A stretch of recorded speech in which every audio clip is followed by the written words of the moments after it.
Hello everyone, I am Shivendra Goswami. आज हम CSIR net जुलाई 2024 के कुछ और क्वेश्चंस को सॉल्व करेंगे। चलिए पढ़ते हैं। Let an be a bounded sequence of real numbers such that limit n tends to infinity an does not exist। तो यहाँ पर हमको एक बाउंडेड सीक्वेंस दी है जिसकी लिमिट एग्जिस्ट नहीं करती है। Let s is equal to l belongs to r such that there exists a subsequence of an converges to l। तो यहाँ पर जो सीक्वेंस है वो तो कन्वर्जेंट नहीं है, पर जो उसकी कन्वर्जेंट सब सीक्वेंसेस हैं उनकी जो लिमिट है एल, उसको उन सभी लिमिट्स को उठाकर हमने एक सेट बनाया है जिसका नाम हमने रखा है एस। और हमसे पूछा है which of the following statements are necessarily true. First option is S is the empty set. इसका मतलब यह है कि जो हमारे पास सब सीक्वेंसेस मिलेंगी हमको, उन सब सीक्वेंसेस की जो लिमिट्स होंगी, उस सेट वो सेट कैसा होगा, वो एम्प्टी होगा या वो उसके अंदर एग्जैक्टली वन एलिमेंट होगा या उसके अंदर एग्जैक्ट एटलीस्ट टू एलिमेंट्स होंगे या फिर एस एक फाइनाइट सेट होगा। चलिए इसको डिस्कस करते हैं। क्वेश्चन में जो गिवन है हम उसको लिख लेंगे। Sequence an is bounded, limit n tends to infinity an does not exist, and third is l belongs to r such that there exists a subsequence of an converges to l. Now, by Bolzano-Weierstrass theorem, we know that a bounded sequence must have at least one convergent subsequence। यहाँ पर हमको जो हमारी sequence an है वो हमें bounded दी हुई है, तो हमने इस बाउंडेड सीक्वेंस पर बोल्जानो-वेierstrass थ्योरम को लगाया और इससे हमें पता चला कि इस बाउंडेड सीक्वेंस के पास कम से कम एक कन्वर्जेंट सबसीक्वेंस होगी। तो मान लेते हैं कि वो सबसीक्वेंस एल पे कन्वर्ज कर रही है। तो जो जो सबसीक्वेंस एल पे कन्वर्ज करी तो वो एल किस सेट में बिलोंग करेगा, एस में। तो इसका मतलब एस सेट में एटलीस्ट वन एलिमेंट तो होगा ही होगा। इससे हम ये कह सकते हैं कि जो यहाँ पर हमें ऑप्शन फर्स्ट दिया हुआ है कि S is the empty set, ये फॉल्स है। Which implies S cannot be empty. कम से कम एक लिमिट एल तो उसमें बिलोंग करेगी। Now it is given now it is given that limit an does not exist, which implies sequence an does not converge to a single limit। यहाँ पर जो सेकंड ऑप्शन दिया है उसमें दिया हुआ है s has exactly one element। तो हम इसको डिस्कस करेंगे। if s had exactly one element, then every convergent subsequence would converge to l।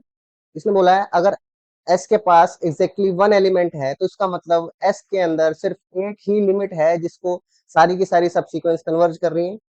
पर अगर हमें पता है कि अगर सारी किसी भी सीक्वेंस की सभी सब सीक्वेंसेस अगर किसी एक नंबर l पर कन्वर्ज करती हैं, सीक्वेंस भी उसी नंबर l को कन्वर्ज करती है। तो पर यहाँ पर हमें दिया हुआ है कि जो सीक्वेंस है an वो कन्वर्ज नहीं करती है, यानी कि उसकी लिमिट एग्जिस्ट नहीं कर रही है।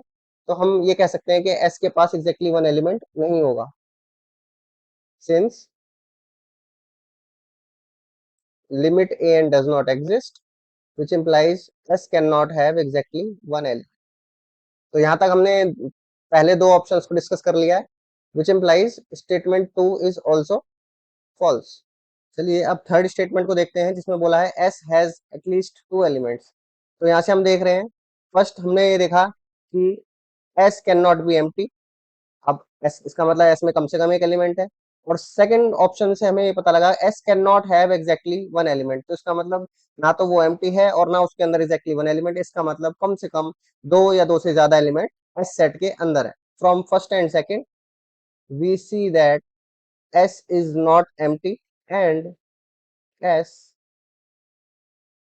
Can not have exactly one element, which implies s must have at least two elements।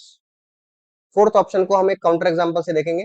Consider a sequence an is equal to sin n।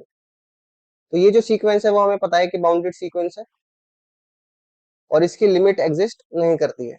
तो हमें यहाँ से इस सीक्वेंस की वो सारी सब सीक्वेंस देखनी है जिसकी लिमिट जो है वो एल है, और उन सभी लिमिट्स को उठाकर हमें एस सेट में डालना है।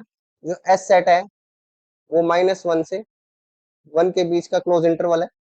क्यों? क्योंकि -1 से 1 साइन फंक्शन की रेंज होती है, और -1 से 1 इनफाइनाइट टाइम्स रिपीट होने के कारण वो हमें सबसीक्वेंस मिलेगी जो इन सभी नंबर्स को कन्वर्ज करेगी। तो हम यहाँ से देख रहे हैं एस जो है वो आया हमारा -1 से 1 close interval which is an infinite set. But हमें फोर्थ ऑप्शन में दिया था कि एस जो है वो एक फाइनाइट सेट होगा, तो इसका मतलब जो स्टेटमेंट 4 है वो भी फॉल्स होगी, which implies statement 4 is false.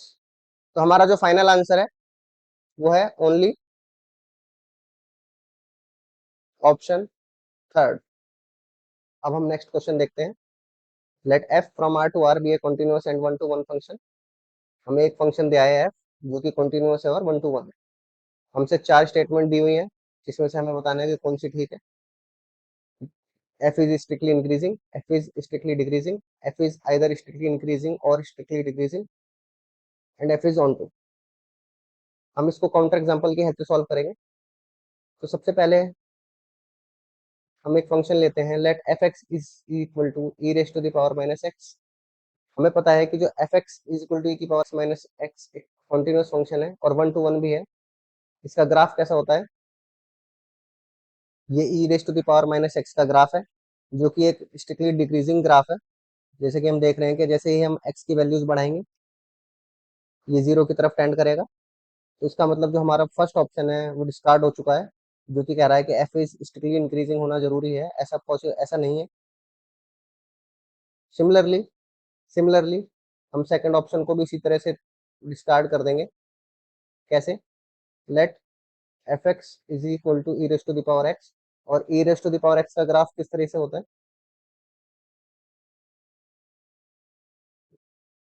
Like this.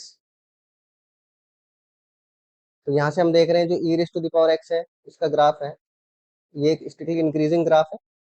तो इस तरीके से हम डेफिनेटली कुछ नहीं कह सकते। अगर हमें एक एफ एक फंक्शन दिया हुआ है जो कि कंटिन्यूअस है और वन टू वन है, तो हम डेफिनेटली कुछ नहीं कह सकते कि वो स्ट्रिक्टली इंक्रीजिंग होगा या स्ट्रिक्टली डिक्रीजिंग होगा। वो दोनों ही पॉसिबिलिटी वहां पर है। तो इसका मतलब विच इम्प्लाइज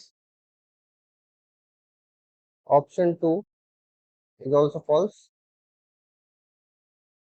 तो यहाँ से हमें क्या पता लगा कि एफ जो है वो एक स्ट्रिक्टली इंक्रीजिंग फंक्शन भी हो सकता है और स्ट्रिक्टली डिक्रीजिंग फंक्शन भी हो सकता है। इसका मतलब ऑप्शन थर्ड ट्रू है।